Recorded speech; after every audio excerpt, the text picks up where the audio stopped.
Hello ji, अस्सलाम वालेकुम। Welcome back to another video. और इस वीडियो में हम लोग क्या देखेंगे कि हमें जो डाटा साइंस का टास्क मिला हुआ है उसको किस तरह करना है, उसको किस तरह परस्यू करना है और उसको किस तरह कंप्लीट करना है। ठीक है, तो फर्स्ट ऑफ ऑल आप लोगों को टास्क का कवर भी दे देता हूँ बेसिक सा, ताकि आप लोगों को आइडिया हो जाए कि हमारा टास्क जो है वो है क्या। ठीक है, तो यहाँ पर मैं अपना टास्क ओपन कर लेता हूँ और होप सो कि आप लोगों को मेरी आवाज़ ठीक से आ रही होगी।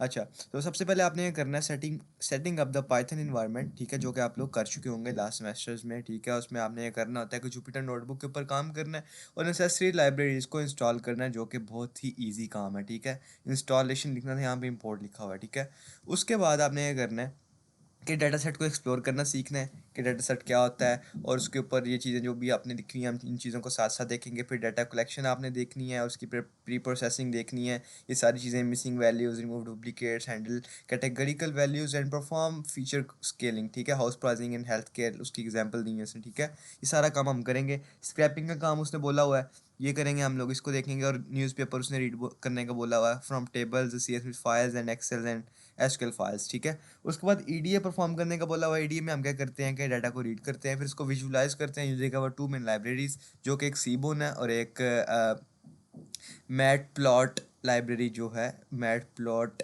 लाइब, यस इट इज़, हाँ इसको हम यूज़ करेंगे। और उसके बाद हम फीचर इंजीनियरिंग करेंगे। फीचर इंजीनियरिंग मींस कि हम हमारे जो फीचर्स हैं, कॉलम्स जो होते हैं ना हमारे, उनको हम बोलते हैं फीचर्स भी बोलते हैं। ठीक है, तो उनके ऊपर हम काम करेंगे और उनको भी देखेंगे। ठीक है, और लास्ट में हमारे पास जो मेन काम है, लास्ट नहीं है सॉरी, आई वॉज रॉन्ग, हाँ, तो डाटा के ऊपर ऑपरेशन परफॉर्म करेंगे, रीनेम करेंगे, कॉलम्स को डिलीट करेंगे, डुप्लीकेट करेंगे, रिफाइन करेंगे। उसके बाद हम क्या करेंगे, और नल कॉलम्स जो हैं रोज उनको रिमूव करेंगे और मिसिंग वैल्यूज़ को हैंडल करेंगे। फिर डाटा सेट को मर्ज करना सीखेंगे। और ये तो एक जो ये जो पॉइंट है 7 वाला, ये तो ऑलमोस्ट फजूल है, क्योंकि जो बेसिक्स हैं वो ऑलरेडी हम लोग कर रहे होंगे यूजिंग अपनी जो लाइब्रेरीज है वो चीज़ें, तो ये सारी चीज़ें उसी के अंदर आ जाएंगी। ठीक है, उसके बाद कुछ टेस्टिंग और स्टैटिस्टिकल्स एनालिसिस हैं। इसके अंदर क्या करेंगे, हम डिफरेंट टाइप्स ऑफ एरर या टेस्टिंग जिसे कह लें वो परफॉर्म करेंगे। अब इनका कॉन्सेप्ट जो है ये आप लोगों को मैं किसी और वीडियो में दूंगा, लेकिन इसमें करना सिखा दूंगा कि इनमें बेसिक जो होता है क्या। ठीक है, और उसके बाद इसका मेथड है कि इसको अपलोड किस तरह करना है, ये सारी चीज़ें आप देख लोगे। और ये हमने लाइब्रेरीज जो है ये सारी यूज़ करनी है। ठीक है, रिक्वेस्ट ये सारी लाइब्रेरी। ठीक है, तो फर्स्ट ऑफ ऑल मैं आप लोगों को लेके जाता हूँ। Second of all, first of all तो हम लोग कर चुके हैं। ठीक है, तो वेट अ सेकंड गाइस, मैं आप लोगों को दिखाता हूँ, एक मिनट ज़रा वेट। अच्छा, तो गाइस हम लोग वापस आ चुके हैं। ठीक है, तो मैं आप लोगों को क्या दिखाने लगा था कि हमारे पास एक task dot D S data science के नाम से मैंने एक फ़ोल्डर बनाया था डाउनलोड्स में जाके। उसके अंदर मैंने चीज़ें रखी हुई हैं कि अहमद सिराज नाम से हमारी I P Y B file है, I P Y N B. ठीक है, मैं बेसिकली क्या है कि हमारे जुपिटर की फाइल है जिसके अंदर हमने अपना सारा पाइथन का कोड किया हुआ है। और ये हमारे पास कुछ डाटा सेट्स हैं जिसके ऊपर हम लोग काम करेंगे, इन्हें हम साथ साथ देखेंगे। तो इन सब का आप लोगों को आइडिया दूंगा। Let's keep the thing basic. अभी हमने करना क्या है कि जितने हमने टास्क देखे हैं उन सबको हमने परफॉर्म करना है यूजिंग पाइथन। तो आपने सबसे पहले जुपिटर नोटबुक ओपन करनी है, तो आपको इस तरह का इंटरफेस आ जाएगा। अब मेरा कहाँ पर चीज़ें पड़ी हुई थी, डाउनलोड्स में। ठीक है, तो मैं यहाँ पर अपने डाउनलोड्स में जाऊँगा, और डाउनलोड्स में जाने के बाद मैं जाऊँगा कहाँ पर, टास्क डी एस। ठीक है, ये मेरा फोल्डर था, यहाँ पे जाऊँगा, ये मेरा कोड था जहाँ पे मैंने कोड किया हुआ, इसके ऊपर आ जाऊँगा। ठीक है, तो ये फाइल मैंने ओपन कर ली है, I P Y N B file. ठीक है, मैंने इसे 2 दफ़ा क्यों किया है आई डोंट नो। यस, मुझे एक दफ़े चाहिए। Let's see what it does. Guys, मेरी जो लैपटॉप की रैम है वो थोड़ी सी स्लो है, तो that's why it's taking that much time. So we can wait for it for just a couple of seconds more. If it is not loading, then I'm gonna stop the recording and then it will load. हाँ, so finally guys हमारा data set load हो चुका है। सबसे पहले मैंने एक काम किया था कि मैंने किया था प्रिंट अहमद सिराज। ठीक है, तो व्हाट वाज दैट, हम इसको अगेन से परफॉर्म करते हैं। फर्स्ट टाइम हमने इसको जब चलाया तो इसने क्या किया, प्रिंट अहमद सिराज, ये सेटअप के लिए था कि मैं देखना चाह रहा था इज़ इट वर्किंग और नॉट। ठीक है, तो उसके बाद हमने क्या करना था, अपना पहला टास्क परफॉर्म करना था, जो कि क्या था कि आपने क्या करना है guys, this will not work as much well. हाँ, आपने ये करना है, लोड डाटा सेट करना है और उसको एक्सप्लोर करना है। जैसे टाइटैनिक का डाटा सेट हो सकता है, तो आपने उसको पांडास और मैटप्लॉट लाइब्रेरी जो है उस पर आपने क्या करना है, डिस्क्रिप्टिव स्टैटिस्टिक्स और विजुलाइज करना है उसकी की इनसाइट्स को। ठीक है, तो वही हम सेम काम करने जा रहे हैं। तो मैंने इसके लिए क्या किया है कि 2 लाइब्रेरीज हैं हमारे पास। ठीक है, import pandas as P D and import matplotlib library dot P Y plot as PLT, ठीक है। तो अब मैं आप लोगों को ना कुछ बेसिक्स करवा देता हूँ पाइथन के, उससे आपको फ़ायदा ही होगा कि हम लोग जब आगे जाएंगे तो वो बेसिक चीज़ें ही यूज़ हो रही हैं, ठीक है, आप लोग कंफ्यूज नहीं होंगे। तो हम कि जैसे C++ में यहाँ पर क्या करते हैं कि हम हैशटैग लिखते हैं, hashtag include let's suppose pandas, ठीक है, हम पांडास को इंक्लूड करते हैं, इस तरह करते हैं। तो इसमें पाइथन में हम क्या करते हैं, पाइथन में हम करते हैं इम्पोर्ट पांडास, ठीक है। अब पांडास को हमने किस तरह यूज़ करना है, एज PD, ठीक है, एज PD हम यूज़ कर रहे हैं, ठीक है। मतलब कि लेट सपोज मैंने कोई बिल्ट इन फंक्शन परफॉर्म करना है, फॉर एग्जांपल किधर गया, हाँ, फॉर एग्जांपल मैंने कोई बिल्ट इन फंक्शन यूज़ करना है और वो है पांडास का, ठीक है। तो मैं क्या करूँगा, PANDAS पांडास डॉट कुछ भी फंक्शन, ठीक है, इस तरह। लेकिन अब मैं बार बार पांडास तो नहीं लिखूंगा, ठीक है, मैं चाहता हूँ कि यहाँ कोई शॉर्टकट आ जाए, तो मैं यहाँ पर क्या कर दूंगा, PD कर दूंगा। एज PD का मतलब ये है कि मैं पांडास को एज PD यूज़ करना चाह रहा हूँ, तो मैं यहाँ पर सिर्फ PD लिखूंगा, ठीक है। इट इज़ नॉट नेसेसरी कि आप यहाँ पे PD लिखें, आप यहाँ पे PS या P कुछ भी लिख सकते हैं, लेकिन we will keep the things natural जैसे ये हैं। तो हम क्या कर रहे हैं, ऑनलाइन शॉपिंग डॉट CSV, जो कि आप लोगों को मैं दिखा देता हूँ, हमारे फोल्डर में पड़ा हुआ है ऑनलाइन शॉपिंग डॉट CSV। इसको मैं ओपन कर लेता हूँ, अगर ये ओपन हो जाएगा तो मैं आप लोगों को थोड़ा सा इसका बेसिक जो इंट्रोडक्शन है, जो जैसे कि हमारे असाइनमेंट में लिखा हुआ है, वो आपको देख के हम लोग आगे मूव करते हैं, ठीक है। तो ये ओपन हो जाए, तो इसमें हमारे पास क्या क्या चीज़ें हैं कि हमारे पास एक डाटा सेट है, डाटा सेट मीन्स कि कलेक्शन ऑफ डाटा है मल्टीपल चीज़ों का, ठीक है। कस्टमर्स का नंबर है, उनका जेंडर है, उनकी लोकेशन है, उनका टेन्योर मंथ है, उनका ट्रांजैक्शन आईडी है, और मल्टीपल चीज़ें हमारे पास जो हैं ये गिवन है, ठीक है। ये ध्यान से देख लें आप लोग, आपने एक दफ़ा क्या करना है कि अपने डाटा सेट को एक्सप्लोर कर लेना है। और इसमें अब कुछ जो है हमारे पास, जैसे ये देखो डेट है, ये एक आउटलायर कह लो या एरर कह लो आ रहा है, या फॉर एग्जांपल ये देखो यहाँ पे वैल्यूज़ नहीं आ रही। तो इन सब को हमने देखना है कि डाटा सेट होता है किस तरह का है, दिखता है किस तरह का। भी डाटा सेट ना काफ़ी लार्ज है, तो you can go with a small data set, it is not necessary कि आप एक बड़ा डाटा सेट ही लें, ठीक है। तो ये सारे काम हमने कर लिए, okay, that's it very much. एक second, what am I speaking about, हाँ। तो हमने क्या किया, डाटा सेट को रीड किया, तो मैं इसको कंट्रोल एंटर करता हूँ और हमने इसको क्या कर लिया, रीड कर लिया, ठीक है। रीड करने के बाद हमने क्या करना है, display the first few rows of data set, ठीक है। डाटा सेट का हेड मतलब ये एक बिल्ट इन फंक्शन यूज़ कर रहे हैं, DF, याद है हमने यहाँ ऊपर पांडास डॉट किया था इस तरह, और उसके बाद हमने PD यूज़ करके डाटा सेट को रीड कर लिया था, मतलब ऑनलाइन CSV रीड करके DF के अंदर सेव करवा लिया था। तो हमारा सारा डाटा जो था, डाटा फ्रेम्स की फॉर्म में DF के अंदर जाकर स्टोर हो गया, एक वेरिएबल के अंदर जाकर स्टोर हो गया। अब हम क्या कर रहे हैं, उसका हेड शो करवा रहे हैं। तो क्या ये वही कॉलम्स नहीं है, customer ID, location, tenure month, transaction और ट्रांजैक्शन टेबल और प्रोडक्ट SKU, जो हमने उसके अंदर देखी थी। अब यहाँ पे हम ना अपना आर्गूमेंट, जैसे लेट्स सपोज मैं तीन पहले जो है ना चीज़ों का, पहले जो तीन है उनका मैं देख, अभी देखो हमारे पास 5 आ रही हैं कॉलम, जो रोज है ना, 1 2 3 4 एंड 5, अब मैं 3 का देखना चाह रहा हूँ, ठीक है। 3 रोज का देखना चाह रहा हूँ डाटा, तो मैं यहाँ पे 3 आर्गूमेंट पास कर दूंगा, मैं कंट्रोल एंटर प्रेस करूंगा, तो मेरे पास देखो यहाँ पर तीन तीन पहले तीन तीन जो भी एंट्रीज हैं उनका डाटा आ रहा है, और 21 हमारे पास टोटल नंबर ऑफ कॉलम्स हैं हमारे डाटा सेट में, ठीक है। उसके बाद एक और DF डॉट इन्फॉर्मेशन नाम से बिल्ट इन फंक्शन जो कि हम यूज़ कर रहे हैं, इसमें क्या हो रहा है कि हमारा डाटा सेट की बेसिक जितनी भी इन्फॉर्मेशन है हमारे पास आ रही है। फॉर एग्जांपल कि हमारे पास जो डाटा सेट था उसमें उसने बताया है कि 552,955 एंट्रीज हैं, ठीक है। अब उसमें हम वेरीफाई भी कर सकते हैं, लेकिन अब वो ओपन करने को तो टाइम लगेगा। और डाटा सेट में कॉलम्स कितने उसने बता दिया, 21 नंबर ऑफ कॉलम्स हैं। और नॉन नल काउंट का मतलब ये है कि कितनी नॉन नल है, कि नल नहीं है, वैल्यूज फिल है, तो ये सारी उनकी इन्फॉर्मेशन है। ये कॉलम्स का नेम है और ये उनकी डाटा टाइप है। डाटा टाइप मीन्स के इंट, फ्लोट, ऑब्जेक्ट और ये सारी चीज़ें, ये आप लोग पाइथन बेसिक्स करके आ चुके हो और आपको पता होना चाहिए इन चीज़ों का, ठीक है। और इसका साइज़ कितना है, 8.5 प्लस MB इसकी जो मेमोरी यूजेज है वो इसका ही है, ठीक है, वो इसने बताया हुआ है। अब डिस्क्रिप्टिव स्टैटिस्टिक्स का मतलब क्या है कि उसके स्टैटिस्टिक्स जो हमारे पास इंफॉर्मेशन है उसको डिस्प्ले करवाना। स्टैट्स में हमारे पास मेन क्या होता है, मीन, मोड, मीडियन, 25%, 50% एंड 70% और मैक्सिमम वैल्यूज़ हमने जो है कि मतलब क्वांटिटी वाइज कह लें या स्टैटिस्टिक्स नॉलेज यही होता है ना कि आपने स्टैटिस्टिक्स अप्लाई करके कुछ नंबर न्यूमेरिकल डाटा निकालना है, ठीक है। तो हमारे पास जो कस्टमर आईडी है उसका काउंट कितना है, 5200 924, ठीक है, तो उसका काउंट कितना है 52,924 जो है उसका काउंट है। उसका मीन क्या है कि उसका जो वैल्यूज़ है उसका मीन क्या निकल रहा है, ये निकल रहा है। उसकी स्टैंडर्ड डेविएशन क्या निकल रही है, ये निकल रही है। उसकी मिनिमम वैल्यू जो है वो कौन सी है, ये निकल रही है। उसकी मैक्सिमम वैल्यू जो है वो 18,283 है। कस्टमर आईडी जो है ये उनकी आईडीज़ हैं। उसका अगर 25% है, 50% है, 75%, मतलब ये मिनिमम से मैक्सिमम के दरमियान लिमिट्स हैं। तो ये सारी उसने वो निकाली हुई हैं कि मिनिमम कितनी है, 25% मिनिमम कौन सी है, 50% मिनिमम कौन सी है, 75% मिनिमम कौन सी है। ये सारी चीज़ें उसने आपके सारे कॉलम्स के लिए निकाली हुई हैं। That's very very much it for the statistical knowledge.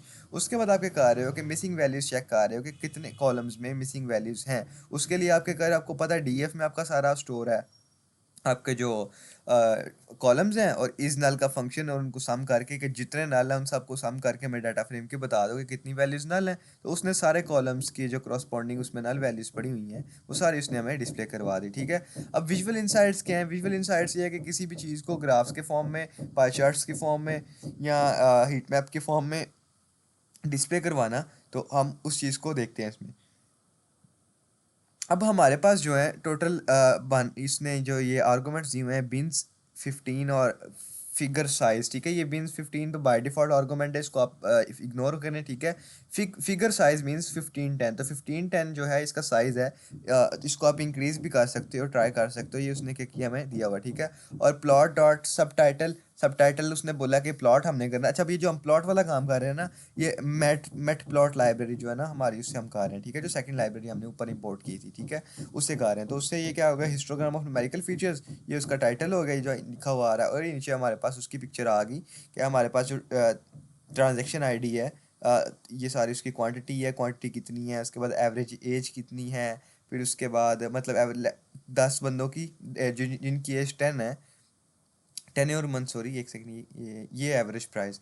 तो एवरेज प्राइस 100 वाली चीज़ों की कितनी है। इस तरह जीएसटी जो है कितनी कितनी है। उसके बाद जो हमारी डिलीवरी चार्जेस हैं, लेट्स सपोज 2 लाख पे 20,000 पे हमारा डिलीवरी चार्ज कितना है, 30,000। इस तरह ये सारा स्टैटिस्टिकल नॉलेज और हमारे पास जोग्राफिकल रिप्रेजेंटेशन है वो सारी दी गई है, ठीक है। तो आप लोग देख सकते हो।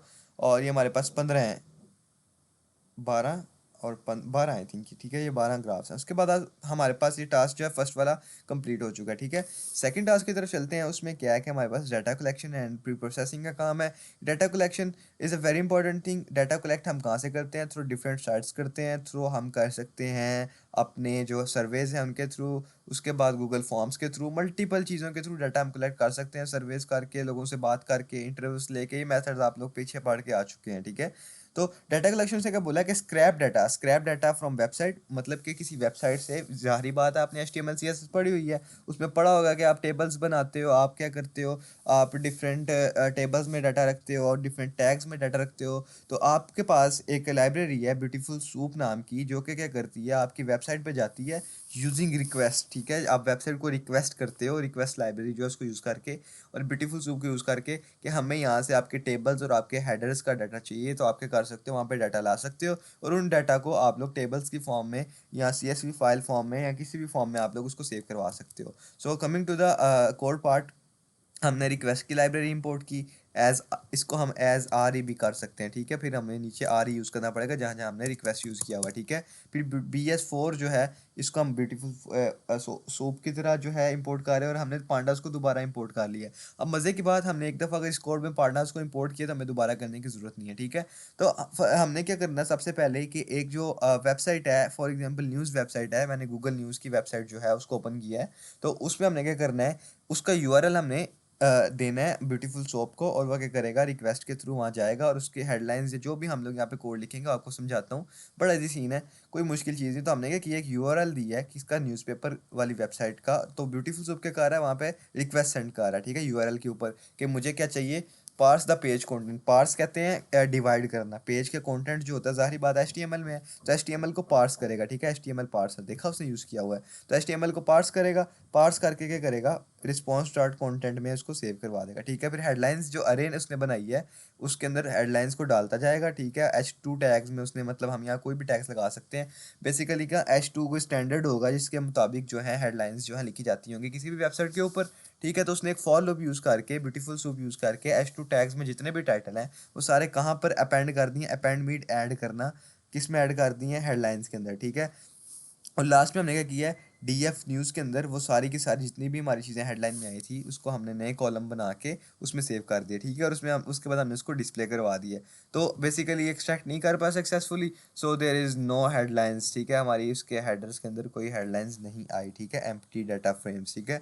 नेक्स्ट स्टेप जो है हमारे पास एक 3 मेथड्स थे कि हम जो है सीएसवी फाइल को किस तरह रीड कर सकते हैं, एक्सेल एसएक्स फाइल को, और उसके बाद हम माई एसक्यूएल जो हमारे डेटाबेस है उससे कैसे डाटा को रीड कर सकते हैं यूजिंग पांडास, ठीक है। तो उसके लिए हमारे पास एसक्यूएल अल्चेमी नाम की कोई एसक्यूएल क्रिएट इंजन, जो भी, मुझे इसका नाम नहीं अच्छे से आता क्योंकि मैं खुद से फर्स्ट टाइम देख रहा हूँ, इसको इंपोर्ट किया हुआ है। सीएसवी फाइल रीड करना सिंपल है, ये भी आप लोगों को पता है। एक्सेल फाइल भी सेम एज इट इज़ है, और एसक्यूएल फाइल थोड़ी सी डिफरेंट है, उसमें हम क्या करते हैं कि क्यूरी लगा लेते हैं कि सेलेक्ट स्टैटिक फ्रॉम टेबल, और उसको हम पार्स करके रीड करके हम उसको सेव करवा सकते हैं, ठीक है, और उसका हम डिस्प्ले करवा सकते हैं। अभी इधर मैं लिखा हुआ didn't run it for example, क्योंकि सिर्फ हमारे पास एग्जांपल के लिए, ठीक है। उसके बाद हमने ये मल्टीपल लाइब्रेरीज इंपोर्ट की हुई हैं, ये आप लोगों को पता है। नंपर पांडास जो है डाटा सेट के ऊपर है, सीबोर्न और मैट प्लॉट लाइब्रेरी जो है ये आपकी ग्राफिकल रिप्रेजेंटेशन के लिए है। और इस बार हमने शॉपिंग ट्रेंड्स जो CSV है इसको रीड करवाया है, और ये हमारे पास ना नेक्स्ट स्टेप आ गया, ठीक है। मैं आपको बताता हूँ नेक्स्ट जो है data collection and pre processing वाला काम आ गया, इधर हम लोग अभी काम करने लगे हैं, ठीक है, इस पे काम करने लगे हैं। तो उसका ओवरव्यू लिया है पहले 3 कॉलम्स का, उसके बाद उनकी जो टाइप्स हैं उसकी इन्फॉर्मेशन जो हमने करवाई है, और स्टैटिस्टिक्स समरी जो है वो हमने करवाई है df dot describe built in function use करके। हम लोग ऊपर देख के आ चुके हैं, no need to explain you guys, हम लोग ये देख चुके हैं ऑलरेडी। उसके बाद हमने क्या किया, हाँ ये बड़े मज़े का चीज़ है। मज़े की चीज़ ये है कि जब आप अपने मॉडल को ट्रेन करते हो ऑन अ डाटा सेट, तो आपको क्या करना पड़ता है, मॉडल जो है ना हमारा वो समझता है टोटली बाइनरी वैल्यूज़ या न्यूमेरिक वैल्यूज़। तो आप क्या करते हो, अपने डाटा सेट जो आपका कैटेगरिकल डाटा होता है, for example as, let's suppose आपका कलर है red blue yellow orange green, वो उसको चेंज कर देता है, इनकोड कर देता है इनटू न्यूमेरिकल फॉर्म। तो ठीक है, इसके लिए आपने क्या किया है, गेट डमीज, ठीक है, डमीज लेके उसको आपने इंकोड कर दिया, इंकोडेड डॉट हेड को, इसमें आपने जो डीएफ इंकोडेड जो है इसके अंदर आपने ये किया है कि एक आपने पकड़ा है डेट जो आपका था, जितने भी आपके सारे कॉलम्स थे उस डाटा सेट के अंदर, उसको पकड़ के आपने क्या कर दिया है कि उसको आपने इनकोड कर दिया इन न्यूमेरिकल वैल्यूज़, ठीक है। तो आप ये देखो कि आपकी जो आइटम परचेज बेल थी वो फॉल्स, जेंडर मेल, ट्रू, और मतलब उसने बुलियन में उसको कन्वर्ट कर दिया, ठीक है। ये इतना एक्यूरेट नहीं है, you can use multiple things to make it more accurate, क्योंकि उसमें इसमें ना ट्रू फॉल्स में लेट्स सपोज अगर आपके वैल्यू का डिफरेंस कम है या ज़्यादा है, तो वो इसको ट्रू फॉल्स अपनी किसी भी एक बेस पे रख के पकड़ के कर देगा, ठीक है। लेकिन अगर आप दूसरी लाइब्रेरीज यूज़ करोगे तो वो क्या करेगा, यहाँ पर numeric value 0.1 0.2 depending on their frequency वो उसको सेट कर देगा, ठीक है। ये थी उसके ये चीज़ होगी। इसके बाद नेक्स्ट स्टेप जो हमारे पास ईडीए वाला काम था, ये देखो यहाँ पर कि एक्सप्लोरेटरी डाटा एनालिसिस, ठीक है, इस पे हमने काम करना है, ठीक है। तो इसको देख लेते हैं। इसमें क्या करना है कि वही सेम काम सारा डाटा सेट रीड किया, उसका हेड, उसकी इन्फॉर्मेशन, उसकी डिस्क्रिप्शन, जो स्टैटिस्टिकल एनालिसिस था वो सारा कर लिया, ठीक है। उसके बाद हमने क्या करना था, डिस्प्ले करंट कॉलम नेम्स के, जो हमारे कॉलम्स के नेम थे उसको हमने डिस्प्ले करवा लिया इतने फंक्शन के थ्रू। तो हमारे पास ये सारे जो करंट कॉलम नेम से डिस्प्ले हो जाएंगे।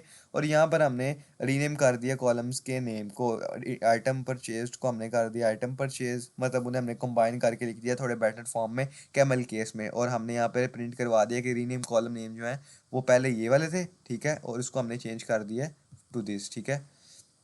देन क्या करना है, ड्रॉप अननेसेसरी कॉलम्स, जो मुझे लेट सपोज एक कॉलम है प्रोमो कोड यूज, ठीक है, जो कि अननेसेसरी है, जिसका कोई काम ही नहीं है। प्रोमो कोड क्या होते हैं कि आप अपने कस्टमर्स को डिस्काउंट दे सकते हैं, ठीक है। तो ये काम उसने क्या किया कि उस कॉलम को ड्रॉप कर दिया आपके डाटा सेट से। तो इसमें देखो वो कॉलम आपको नहीं नजर आएगा, अगर आपने पहले ऊपर देखा होगा तो उसमें नजर आ रहा था, ठीक है। ये उसका मेथड है, कोई मुश्किल चीज़ नहीं, ये बेसिकली ना आपको एक्सप्लेन करने में मकसद है। कोड जो है ना बड़ा सिंपल सा है इनका, ठीक है। फिर इसने डुप्लीकेट्स के लिए चेक किया कि डुप्लीकेट्स जो हैं, और उनका काउंट भी इसने डिस्प्ले करवाया कि डुप्लीकेट्स जो हैं वो कितने हैं, और उनका काउंट उसने डिस्प्ले करवाया हुआ है। कहाँ पर है उनका काउंट, ये देखो, नंबर ऑफ डुप्लीकेट रोज है ही नहीं है, रोज को देख रहा है, ठीक है, रोज डुप्लीकेट नहीं है, वो उसने करवाएगा तो डुप्लीकेट रोज हैं, तो वो उसको ड्रॉप कर देगा। बल्कि हमने डुप्लीकेट डिस्प्ले करवाई हैं, हुई नहीं है, फिर उसे ड्रॉप कर दी है, तो उसने ड्रॉप करने के बाद है डिस्प्ले करवाया, तो वो ऑब्वियसली नहीं होगी कोई भी डुप्लीकेट, क्योंकि वो पहले ड्रॉप कर चुका है, ठीक है। फिर मिसिंग वैल्यूज़ का उसने काउंट निकालना है कि मिसिंग वैल्यूज, ये भी हम ऊपर देख के आ चुके हैं, मिसिंग वैल्यू का काउंट। तो कोई भी मिसिंग नहीं है तो हम इसमें से कोई ऑपरेशन भी परफॉर्म नहीं करेंगे। तो ये नल वैल्यूज़ को ड्रॉप करने के लिए ड्रॉप एन का फंक्शन यूज़ किया हुआ है। उसके बाद उसने फिल करने के लिए वैल्यूज़ को मीन का यूज़ किया हुआ है, डीएफ डॉट मीन, ठीक है, मीन का फार्मूला उसने यहाँ पे यूज़ किया हुआ है। उसके बाद उसने क्या किया हुआ है, fill missing values with specific value, ठीक है।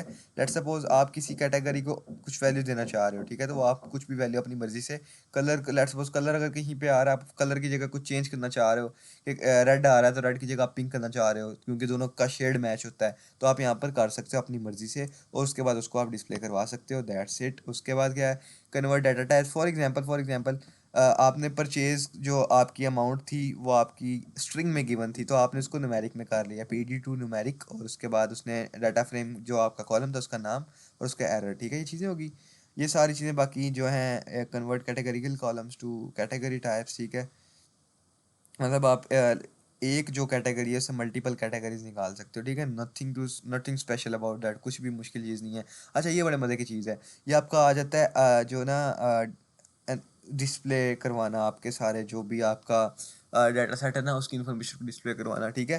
तो इसमें क्या कर रहा है कि वो परचेज अमाउंट को डिस्प्ले करवा रहा है, ठीक है, ये क्या कर रहा है, उसको पहले देख लो, डिस्ट्रीब्यूशन ऑफ परचेज अमाउंट, ठीक है। तो ये देखो, उसने डिस्ट्रीब्यूशन ऑफ परचेज अमाउंट को डिस्प्ले करवाया हुआ है in the form of bar chart and line line plot graph, ठीक है। तो इसने सारा डिस्प्ले करवाया हुआ है, तो ये सारा उसका ना इतना कोड है, ये इतना कोड है, और इसमें मुश्किल चीज़ कोई भी नहीं है, ये आपको एक दफ़ा देखोगे तो आप लोगों को पता चल जाएगा इसमें क्या हुआ हुआ है। ये अगेन फिगर का साइज़ है, इसमें उसका टाइटल है, उसमें उसका एक्स एक्सिस का लेबल है, इसमें उसका वाई एक्सिस का लेबल है, और इससे इससे उसने उसको शो करवा दिया। Same is the case for others, ठीक है।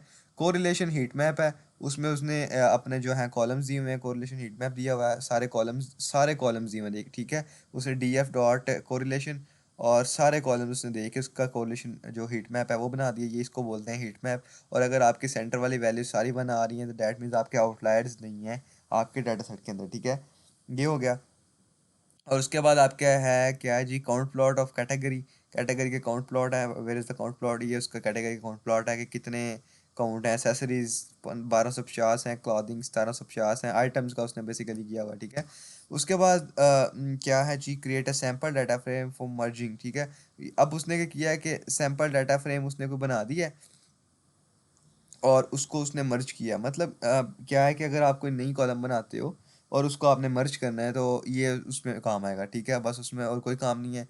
ये बाकी जो है इसको हम इग्नोर कर देते हैं क्योंकि हमारे काम की चीज़ नहीं है। कंकैटिनेशन मीन क्या होता है कि पहले उसने क्या किया है कि एक उसने कॉलम जनरेट किया है, ठीक है, इसमें उसने एक कॉलम जनरेट कर दिया, उस कॉलम को जनरेट करने के बाद पहले मर्ज किया, मर्ज करने के बाद कॉन्कैट कर दिया with the original data set, जो कि हमारा ओरिजिनल डाटा सेट था 18 कॉलम्स वाला, उसके साथ उसने इसको मैच कर दिया, ठीक है। और ये क्या चीज़ है, let me see through it, हाँ ओके। इसमें उसने बताया हुआ है कि total purchase amount by category और मल्टीपल एग्रीगेशन, एग्रीगेशन की हुई है ना उसने कि यहाँ पर एग्रीगेट परचेजिंग समरी उसने सारी निकाली हुई है। ये देखो, total purchasing amount by category, कि आपकी जो चार कैटेगरीज आपने उसको दी थी उसके अकॉर्डिंग उसने बता दिया कि इतनी इतनी चीज़ें परचेज हुई हैं। और purchase and rating summary by location, के लोकेशन की बेस पे, यहाँ पर लोकेशन की बेस पे उसने क्या कर दिया है, रिव्यू जो है, रिव्यूज़ जो हैं वो उसने डिस्प्ले करवा दिए, ठीक है, ये सारा काम उसने यहाँ पर किया हुआ है। उसके बाद क्या है, create a new column to calculate discount impact, और मतलब हमने एक नया कॉलम अगेन बनाने की कोशिश की है, जो कि हमने अपने से फीचर इंजीनियरिंग करके एक नया कॉलम जनरेट किया। लेट्स सपोज जैसे हम करते हैं ना कि डेट ऑफ बर्थ दे दी जाए तो हम एज कैलकुलेट कर लेते हैं, इस तरह उसने क्या किया है कि डिस्काउंट इम्पैक्ट कैलकुलेट किया है यूजिंग किसको, परचेज अमाउंट को यूज़ करके। देखो 0.9 फार्मूला को अपने से लगा के उसने ये काम किया हुआ है, ठीक है, ये सारा काम वही है। उसके बाद अगेन वही चीज़ें जो हमने पढ़नी है, ऊपर डाटा फ्रेम को रीड करना, अगेन वही चीज़। अब ये वो ड्रॉप मिसिंग वैल्यूज़ और स्टैंडर्ड डेविएशन को कैलकुलेट किया हुआ है, और ये 95% जो कॉन्फिडेंस इंटरवल है उसको कैलकुलेट किया हुआ है, ठीक है। नेक्स्ट जो आते हैं ना हमारे पास टेस्टिंग आ जाता है, ठीक है, टेस्टिंग का फेज़ जो था ना उसको हम लोग एक दफ़ा डिस्कस कर लेते हैं। और मैं काफ़ी देर से बोल रहा हूँ, I think I should take some break, और देन मैं आप लोगों को उसके बारे में बताता हूँ और वीडियो एंड करते हैं। अच्छा जी, तो हम लोग किधर थे, हाँ हम लोग थे किस पे कि हमारे पास जो टेस्टिंग फेज़ था उस पे हम आते हैं, ठीक है। तो हमारे पास क्या है, मेल परचेजेस में उसने क्या कर दिया कि जेंडर और मेल की बेस पे उसने उसमें सेव करवा दिया है कि मेल के जेंडर की बेस पे उसने डाटा फ्रेम एक जनरेट कर ली, ठीक है, on the base of total amount, ठीक है। इसी तरह परचेज अमाउंट पे भी सेम काम किया है। फीमेल के लिए और मेल के लिए, ठीक है। ये दोनों उसने क्या किया कि उसमें से जो नल कॉलम्स थे ड्रॉप जो थे, अन्य का मतलब ये था कि उसने नल कॉलम्स ड्रॉप करके इन दोनों में वेरिएबल्स में रख दिए, ठीक है। तो फॉर हमने क्या करना है, टी टेस्ट परफॉर्म करना है, ठीक है। टी टेस्ट परफॉर्म करने के बाद हमारे पास जो वैल्यूज़ आई हैं वो ये वैल्यूज़ हैं, -0.88 और 0 पी वैल्यू हमारे पास ये आई है, ठीक है। और इसकी बेस पे हमने क्या किया है कि fail to reject the null hypothesis, तो no significant difference in purchase amount by gender, ठीक है। तो उसने बता दिया कि टेस्टिंग के बाद हमारे पास कोई सिग्निफिकेंट जो रीज़न है वो नहीं है, इनमें डिफरेंस नहीं है जेंडर्स में, इन्होंने परचेजिंग किस बेस पे की है, ठीक है। इसी तरह हमारे पास जो है जी टेस्ट है वो भी हमने सेम उन्हीं चीज़ों पे अप्लाई किया है, एज पे कि अडल्ट है या यंग है, या हमने दो ही हमारे पास मेरे ख्याल से एज ग्रुप हैं, एडल्ट और जो हैं चाइल्ड वाला, यंग वाला, ठीक है। इन दोनों की बेस पे हमने जी टेस्ट किया है और उसका भी हमारे पास आंसर जो है वो मोर और लेस सेम ही आया, बस ये नेगेटिव से पॉजिटिव में आ गया और कह रहा नो सिग्निफिकेंट डिफरेंस, ठीक है। इसी तरह हमने जो लास्ट पे हमारे पास था चाय स्क्वायर टेस्ट, ठीक है, वो परफॉर्म कर लिए, किसके ऊपर परफॉर्म किया है, डिस्काउंट रेट के ऊपर, ठीक है। डिस्काउंट रेट के ऊपर हमने अप्लाई किया और हमारे पास कुछ वैल्यू आई 1.2 और पी वैल्यू आई है, उसके बाद कह रहा है कि no significant difference between category and discount applied, ठीक है। उसके बाद लास्ट में हमने ये किया है कि जो हमारे पास ऊपर डाटा सेट था उसको हमने CSV की फॉर्म में चेंज मॉडिफाई करने के बाद सेव करवा ली, ठीक है। सो दिस वाज इट, इस के बारे में ये टास्क था हमारा किसका, डाटा साइंस का। If anyone of you have any kind of confusion, basic इसमें होता है कि बिल्ट इन चीज़ें ही यूज़ होती हैं, इसमें कोई मुश्किल चीज़ नहीं होती। और अगर पेपर में आएगा तो it depends on your practice कि आप लोग इसको प्रैक्टिकली कैसे करते हो। मेरी बात करो तो मैंने सारा कोड कॉपी पेस्ट किया है, और लेकिन मुझे बेसिक हाउ नो आई है इन चीज़ों की, that's why I am able to do this, ठीक है। और trust me it's not difficult, एक दफ़ा आप लोग देखते हो चीज़ें आपको समझ आ जाती हैं। अब इसमें कोई मुश्किल चीज़ नहीं है समझने में। तो ये है कि देयर मस्ट बी कॉन्सेप्ट्स, और कोड आप लोग कॉपी पेस्ट कहीं से भी कर सकते हो, लेकिन ये है कि अगर आपको आता होगा देन, ठीक है। अगर आपको आती नहीं है, how will you do copy pasting, ठीक है। सो दैट वाज इट, मिलते हैं और वीडियो में। अगर इसमें कोई क्वेश्चन है तो आप लोग पूछ सकते हैं। जज़ाकल्लाह, अल्लाह हाफिज़, बाय बाय।